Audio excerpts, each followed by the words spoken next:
Speaker నిర్ణయిస్తాడు లేదా కోర్టులు నిర్ణయిస్తాయి. చట్టం ప్రకారం 1977 పార్లమెంటరీ చట్టం ప్రకారం ప్రతిపక్ష హోదా ఇవ్వవలసినటువంటి బాధ్యత ఉన్నది అని చాలా స్పష్టంగా జగన్మోహన్ రెడ్డి గారు చెప్తున్నారు.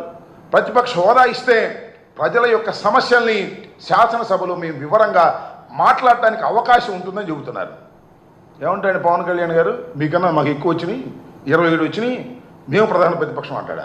రమ్మను ప్రధాన ప్రతిపక్షం తీసుకోమని ఉప ముఖ్యమంత్రి మానేసి ప్రధాన ప్రతిపక్షాన్ని తీసుకోమని నేను మనవి చేస్తున్నా, చెప్పమంటున్నా. అది మాత్రం కాదు, అధికారం కావాలి, ఆయనకి కావాలి, వాళ్ళ అన్నయ్యకి కావాలి. ప్రతిపక్ష హోదా మాత్రం రెండో వాళ్ళకి ఇవ్వడానికి వీల్లేదు. సరే, ఇదే విషయాన్ని మొన్న పత్రికా విలేకరులు అడిగితే ఎక్కడిగా జర్మనీ వెళ్ళమంటాడా? ఏమిటా వ్యంగ్యం? నాకు అర్థం కాల. ఏమిటా చతురత? ఏమిటా వ్యంగ్యం? ఏమిటా మాటలు? మీరు వ్యంగ్యంగా మాట్లాడితే మేము భరించాలి, మేము మాత్రం కాముగా ఊరుకోవాలి. మేము మాట్లాడితే మీరు భరించలేరు. ఏమండి, నిన్న జగన్మోహన్ రెడ్డి గారు ఏమన్నారండి? ఈ విధంగా పవన్ కళ్యాణ్ గారు అంటున్నారంటే ఏమన్నాడు జగన్మోహన్ రెడ్డి గారు? ఆయన ఏముంది, మొదటిసారి ముఖ్యమంత్రి అయ్యాడు, కార్పొరేటర్కి ఎక్కువ, ఎమ్మెల్యేకి తక్కువ అన్నాడు.